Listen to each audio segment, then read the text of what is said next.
You systemize the operations and admin of your MSP. So why not systemize the marketing and sales as well? In fact, you have to do this if you want to take your business growth seriously. My guest expert today is an expert at systemizing sales, and he also has some interesting ideas to share with you. For example, unlike most sales experts out there, he's discovered he wins more sales if he tells the prospect about his business before asking them questions about theirs. Hey, I'm Paul Green, and don't forget, for help finding new clients for your MSP, we've created an easy-to-follow marketing system. Get that and all the content to go in it at mspmarketingedge.com. Today's big interview is with a guy who knows how any MSP should systemize its sales. Hey, I'm Ryan Robinett. I am the founder of AskMultiply.com, which is a sales enablement company. And thanks so much for joining me on this podcast, Ryan. Now, when we were chatting on email and setting up this interview, you said something to me which actually made me recoil in horror from my computer screen. You said to me that you advise people on sales calls to talk first and ask questions of the prospect later, which is completely backwards to what every other sales expert has told me. So we're going to explore that later on, and I'm going to quiz you on why you would give that kind of advice to MSPs. But before we get there, let's just find out a little bit about you. So tell us about your background, when you were an IT professional yourself, and how you've come to be a sales expert right now. Sure thing. Well, I'm a operationalist by heart. If I'm going to describe myself, I'm a career consultant. And so came out of school, an Auburn school called Auburn University in the United States in Alabama, and joined Accenture out of school. And so did sort of the large global consulting deal for a few years, and then joined a regional IT firm. And at the time, IT professional services, but at the time it was one office in Birmingham, Alabama. And so I went in as a project manager, and through the course of the next 10 to 12 years, we scaled that company from a bit of chaos into a predictable custom environment to where we could deliver inside of multitudes of enterprise level customers. And in that, we did managed services, we did IT professional services on a grand scale. And so, but sort of the three things that we had to do to take ourselves from something that was very chaotic to something that was repeatable was we had to create the capabilities to control projects, whether they were big or small. We had to have defined methodologies that allowed us to create predictable outcomes in custom environments. We had to create the capabilities to be able to build technical people. So whether it was support engineers, developers, whatever, we had to create the capabilities to where we could hire somebody and then make them a professional contributor in the way that we needed them to be, to support our bill rates and that sort of thing. And then the final thing is we had to create the processes to build revenue producers, because we went through this. Once we sort of got those first two legs of the triangle built, we're just going to add salespeople now. And it was sort of a challenge because we made lots of assumptions based on where they worked, competitor, skill set, all these things. And we made assumptions that they knew things, and it was an impossible assumption to assume, very unfair.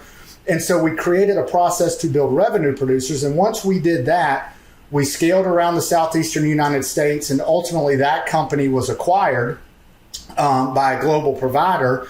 And I stayed a year, but then left to build the processes or build Multiply around the processes that we developed to build revenue producers.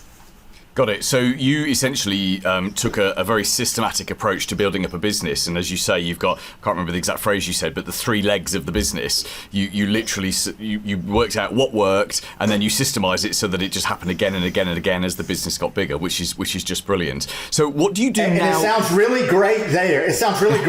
But it was like, it wasn't all, linear and that sort of thing. Yeah. There was a lot of trial and error and challenges that went with it, but it was very rewarding and fun. Oh, I'm sure. And let's be honest, anyone that's ever started their own business or runs their own business, which is the vast majority of people listening to this podcast or watching this video on YouTube, they feel exactly that way. That when it's like when you meet friends who are still employees, and I'm sure you have this, Ryan, and you say, I've been in business for 19 years, and I'll say things like, oh yes, so I built this business up and then I sold it, and then I did this and we've done this and we've hit this revenue. And you see kind of jaws dropping and they're like, wow, you've done an amazing thing. And then you say, yeah, but I haven't told you about the hundreds of thousands of pounds that I lost along the way. I haven't told you about all the mistakes, the staff Correct. that quit who were critical, the days I couldn't make payroll, and the sort of the downs of the roller coaster as well. We like to focus on the big things that we've achieved in the past. So what do you do now to help MSPs? So for MSPs and really any sort of company, but in MSPs, a good part of our business is we come in, and those assumptions that we talked about when we are hiring a salesperson, it's all about sort of revenue production. And so in the same thing, you sort of quoted it back to me, systematize something, make it repeatable. Sales is that exact same way. And the thing in sales that is not systematized and not repeatable is the personalities that we try to duplicate, the big questions that we ask, because when we ask questions, we lose control of the conversation. When we ask a question and we don't get the right answer back, we struggle with it because, and it's totally dependent on the counterparty to reciprocate the way we want them to. And so what we've done at Multiply is build a systematized process to how MSPs build out their sales message, background of the company, what makes them different, how do they compete in the market to where you can maximize your strengths against the competitive weaknesses that highlights this addressable problem that we drive a customer to. Then we get to the offerings that we provide. And so it is our job as salespeople, as business leaders, to go in and tell that to a customer with great intentionality. And we don't hog the conversation. We tell them that story. Then we very politely get to our ask inside a set of conversational guardrails that allows the prospect to reciprocate back to us in a way that we can control. So as I said right at the start, this is completely the opposite to everything that I've read about sales, my own experience selling within my own businesses, and of course all the other sales experts we've had on this podcast. Now, yep. I'm not saying this to do anything more than just challenge you to explain for us why that works so well. I'd love it. Yeah, that would be great to hear that. So here's the thing, right? The reason it works, and we do this sort of with enterprise companies down to like pre-revenue startups, and MSPs are in that, like our first customer was an MSP company and back in 2018. And so the reason this works is because it's repeatable. And the number one thing that we get from customers is, wait, that's simple. And yes, it's simple, because if I know how to go in, we chit chat for 2 minutes. Then I say, well, let me tell you a little bit about my company. Then I want to hear what you've got going on in your company and sort of your plans for the rest of 2024. You're going to be put at ease and you're going to say, that sounds good. Then I go through this very repeatable conversation. I don't make any assumptions that you know about us, me, the MSP. I don't make any assumptions that you know what we do or that you know any problems. I tell you who we are, create credibility, differentiate us in the market. Then I tell you the problems that we solve. Then I very politely say, well, I'd love to hear what you've got going on in your company and sort of what y'all's plans are, and sort of how you're doing your network admin, how you're doing Wi-Fi, like whatever the sort of the core you want to talk about. And so then the responses are going to be, that sounds good. Well, let me tell you what we're doing. And you're driving to the problems that you want to solve. And so the difference is that if I walk in and I just say, well, tell me about how you do network admin. Tell me how you do printer support. Tell me how you're handling your Wi-Fi or video security or whatever it is. You have an answer for that a lot of times.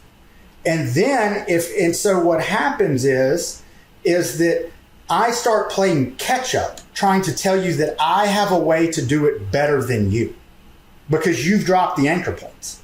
Versus if we talk first and say, hey, look, here's how we do things, and here's why we're credible to do it. Here's the, like, not just what makes us different, but here's how we are different.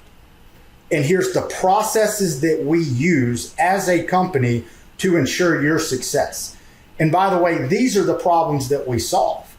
And so what I'd like to understand is how you're doing network security, how you're doing your, internet monitoring, whatever it is. Then they're going to open up and be like, well, we're not doing it like that, right? And so all of a sudden you've got a sort of a problem set that you're talking around, where you set the cadence of the conversation versus the question, where if you get the wrong response, you can be made to feel irrelevant. If you're sort of young and sort of inexperienced and don't know, a lot of times new salespeople struggle with this. If I show up to a business owner and I start asking questions about their business, they can make me feel irrelevant really quick. It feels like an interview, and that can be uncomfortable. So if you reverse it, and even senior people, like, you take it to the background of the company and we talk and lay out what we do and then get to our ask, they respond inside of that problem set that we've laid out. And maybe they have the problem, maybe they don't, but at least they know who we are and what we do, so that when the problem evolves, because we know it is in MSPs, the problems are always going to be there. So when that problem evolves, they can call us back and say, hey, who is Ryan? Like, I don't remember everything he said, but he was talking about this issue that I'm dealing with now. And it creates the callback. Okay, so I think I've figured out why this works and why this is actually a very smart thing for managed service providers. And it's because the people you're talking to don't understand the technology. They're ordinary business owners and managers. They don't understand the solution. They know they need someone to look after it. And actually, all the other MSPs are coming in, and just as you were saying, Ryan, they're asking the questions. They're potentially confusing the customer. Whereas what you're saying is you go straight in. You essentially give them a very, very simple reason why they would pick you, and what you've systemized is the simplicity of that message, which also differentiates you, because you're the only MSP who's doing it that way around. Everyone else is doing it the questions first. This is very interesting. Now, very briefly, because we are going to have to just finish up shortly, tell us some other parts of the system that you recommend. And of course, I'm not expecting you to give away all of your secret sauce, but a couple of other things that you would recommend that any MSP puts into their sales process would be great. Okay, so what we just talked about is eliminating the assumption that people know what to say, when to say, and how to say it. Make sure when you go into a meeting at a macro level, you've defined your company and you know what you're going to say, right? At a macro level. Then for every single encounter that we have, whether you go in with 3 questions, what are we going to say? What are we going to ask for? What do we want the next step to be? And if we can predetermine those questions and determine the answers that we want, then we can judge the success of meetings. And then we control success. Even if we get no's, we're qualifying prospect as non-buyers.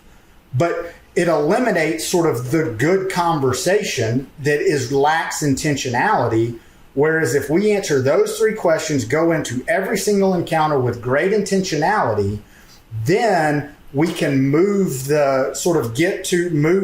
prospects through the pipeline to where there's manageable next steps, as opposed to they're just in there. Like, we think they're going to buy something and not really knowing intentionality or the intentionality of what do we want the next step to be, and did we get there? And so our whole company is based on the macro level, defining the repeatable conversation, and then driving that down into the intentionality of every single encounter, whether it is the prospecting activities, whether we've got an introductory meeting, or whether we're at the problem-based meeting that we want to get to a proposal. Yeah, that makes perfect sense. Ryan, tell us a little bit more about specifically what does your business actually do with MSPs? Is it consultancy? Is it training? How do you help them? And also, what's the best way for us to get in touch with you? Yeah, so we have a variety of solutions. So we started as a pure services firm. So we've got a consulting arm. We're what we call a tech-enabled services firm.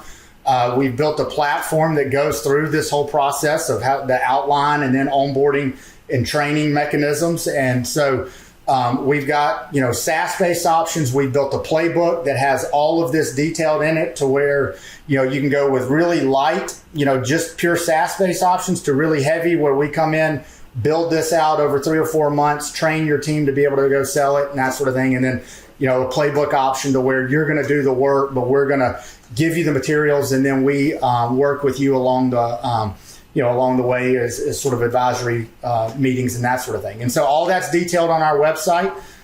It's www.askmultiply.com. And then my email is ryan@askmultiply.com. And I'm on LinkedIn and all the different things at Ryan Robinett. Paul Green's MSP Marketing Edge.